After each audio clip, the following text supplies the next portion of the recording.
ಯಾಕಮ್ಮ ಸೌಂದರ್ಯ, ಏನಾಯ್ತು?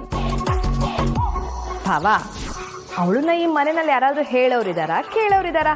ಅವ್ರ ಪಾಡ್ಗವ್ರು ಬರ್ತಾರೆ, ಅವ್ರ ಪಾಡ್ಗವ್ರು ಹೋಗ್ತಾರೆ, ತಿಂತಾರೆ, ಮಲಗ್ತಾರೆ. ಇಷ್ಟ ದಿನ ಗೋಳ್ಗಿದ್ದ ಬೆಲೆ ನಮ್ಮ ಸೌಂದರ್ಯಂಗಿತ್ತು, ಈಗ ತಗಡುಗಿರೋ ಬೆಲೆನೂ ಅವಳಿಗಿಲ್ಲ. ಸುಕನ್ಯಾ ಅವರೇ, ನೀವು ಸೌಂದರ್ಯನ ಹೊಗಳ್ತಾ ಇದ್ದೀರೋ ಅಥವಾ ತೆಗಳ್ತಾ ಇದ್ದೀರಾ? ಅಯ್ಯೋ, ಅವಳನ್ನ ನಾನೇ ತಗೊಳ್ಳಿ, ಅವಳಿಗಾಗಿರೋ ನೋವನ್ನ ನಾನು ನಿಮ್ಮ ಮುಂದೆ ಹೇಳ್ತಾ ಇದ್ದೀನಿ.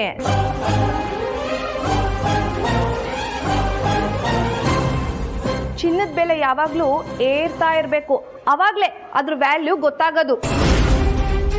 ನಮ್ಮ ಸೌಂದರ್ಯನು ಅವಳ ಲೆವೆಲ್ನ ಏರಿಸ್ಕೊಂಡೇ ಮೇಂಟೈನ್ ಮಾಡಬೇಕಿತ್ತು. ತಾನು ತನ್ನೋರು ಅಂತ ತಲೆ ತಗ್ಸಿದಕ್ಕೆ ಸರಿಯಾಗಿ ಮರ್ಯಾದೆ ಸಿಗ್ತಾ ಇದೆ. ಈಗಂತದ್ದೇನಾಯ್ತು? ಸೌಂದರ್ಯಗೆ ಯಾರು ಏನಂದ್ರು? ವಿಷಯ ಏನು ಅಂತ ಹೇಳಿದೆ ಹಾಗಾಯ್ತು ಹೀಗಾಯ್ತು ಅಂದ್ರೆ ನಮ್ಗೆ ಏನು ಅರ್ಥ ಆಗ್ಬೇಕು ಹೇಳು? ಭಾವ, ಚಿರು ಮತ್ತೆ ದೀಪ ಮನೇಲಿಲ್ಲ. ಮನೇಲಿಲ್ಲ ಅಂದ್ರೆ ಏನರ್ಥ? ಎಲ್ಲಿಗೆ ಹೋದ್ರು? ಅದೇ ನಮಗೂ ಗೊತ್ತಿಲ್ಲ ಭಾವ. ಅವ್ರ ಮನೇಲಿಲ್ಲ ಅನ್ನೋ ವಿಷಯ ನಮಗೂ ಈಗ ಗೊತ್ತಾಯ್ತು. ಹೌದಾ ಅರ್ಚನಾ? ದೀಪ ಚಿರು ಮನೇಲಿಲ್ವಂತಲ್ಲಮ್ಮ, ಎಲ್ಲಿ ಹೋಗಿದ್ದಾರೆ ಅಂತ ನಿನ್ಗೇನಾದ್ರೂ ಗೊತ್ತಾ? ದೀಪ ಅವ್ರ ಮನೇಲಿ ಎಮರ್ಜೆನ್ಸಿ ಅಂತೆ, ಅದಕ್ಕೆ ಇಬ್ರು ಊರಿಗೆ ಹೋಗಿದ್ದಾರೆ ಅಪ್ಪ. ಹೌದಾ? ಏನಂತೆ ವಿಷಯ?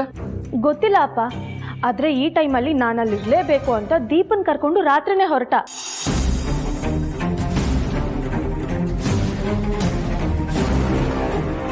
ನಿಮ್ಗೆ ನಿಮ್ ಸೊಸೆಗೆ ಇಷ್ಟೊತ್ತಲ್ಲಿ ಈ ವಿಷಯ ಹೇಳಿದ್ರೆ ಗಾಬರಿ ಆಗ್ತೀರಾ, ಬೆಳಗ್ಗೆ ಹೇಳು ಅಂದ.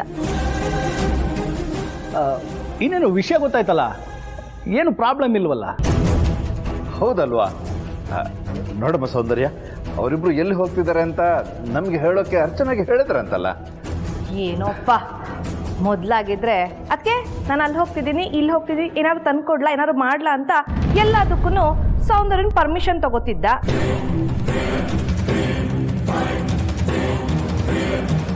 ಅವಳ ಹತ್ರನೇ ಬಂದು ಎಲ್ಲಾನು ಕೇಳ್ತಿದ್ದ.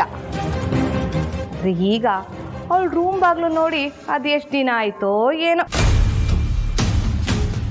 ಮದುವೆ ಆದ್ಮೇಲೆ ಎಲ್ಲರೂ ಅಷ್ಟೇನಮ್ಮ, ಮಗ ಆಗಿದ್ದವನು ಗಂಡ ಆಗ್ತಾನೆ, ತನ್ನ ಕಷ್ಟ ಸುಖನೆಲ್ಲ ತನ್ನ ಹೆಂಡತಿ ಹತ್ರ ಹಂಚ್ಕೋತಾನೆ.